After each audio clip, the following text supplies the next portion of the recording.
Hello guys, welcome to Sheru ఐడియాస్కి. ఆంధ్రప్రదేశ్ రాష్ట్ర వ్యాప్తంగా మనకైతే వాలంటీర్స్ అయితే తీసుకోబోతున్నారు. ఎందుకంటే కొత్త ప్రభుత్వం అయితే వచ్చింది కాబట్టి కొత్త ప్రభుత్వం అయితే కొన్ని మార్గదర్శకాలు అయితే విడుదల చేసింది. అంటే కొన్ని రూల్స్ అయితే విడుదల చేసింది. మొత్తానికైతే వాలంటీర్స్ అయితే తీసుకోబోతున్నారు. ఏ వాలంటీర్స్ తీసుకోబోతున్నారు, అలానే రూల్స్ ఏంటి, ఎప్పటి నుంచి దరఖాస్తు చేసుకోవాలి, దానిపై ఈ వీడియో క్లారిటీ చెప్తే అనుకో. చూడండి ఫ్రెండ్స్, మీరు మంచిగా ఫస్ట్ టైం వస్తే సబ్స్క్రైబ్ చేసుకో, పక్కన మిలహోన్ చేసుకోండి. ప్రతి ఒక్క లైక్ అండ్ షేర్ చేయండి. ఇంకా డైరెక్ట్ టాపిక్ తెలిపోతా.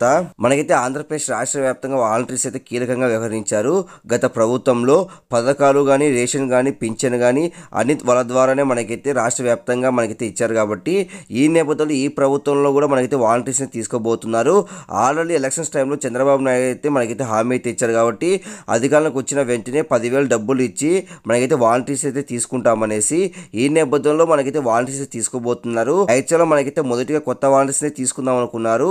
కానీ మనకైతే పాత వాళ్ళు కూడా డిమాండ్ చేస్తున్నారు. కాబట్టి అందులో వాళ్ళకి ఆల్రెడీ ఎక్స్పీరియన్స్ అయితే ఉంది. కాబట్టి ఎలా పథకాలు ముందుకు తీసుకోవాలి, ఏ విధంగా అనేసి, కాబట్టి ఈ నేపథ్యంలో మనకైతే వాళ్ళని కూడా తీసుకుంటున్నారు, పాత వాళ్ళ వాలంటీర్స్ని కూడా.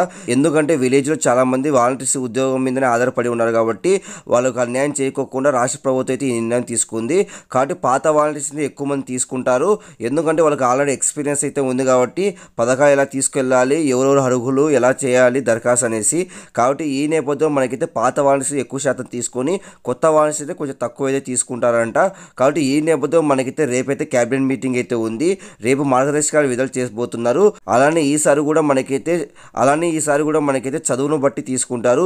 విలేజ్ లెవెల్లో 10th క్లాసు, మండల్ లెవెల్లో ఇంటరు, జిల్లా లెవెల్లో డిగ్రీ, ఈ అర్హతలు అయితే ఉండాలి ఎవరైతే దరఖాస్తు చేసుకుంటున్నారో వాళ్ళు.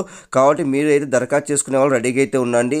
మీ ఆధార్ కార్డు, రేషన్ కార్డు, అలానే మీ చదువు సంబంధించిన సర్టిఫికేట్ రెడీ చేసుకోండి.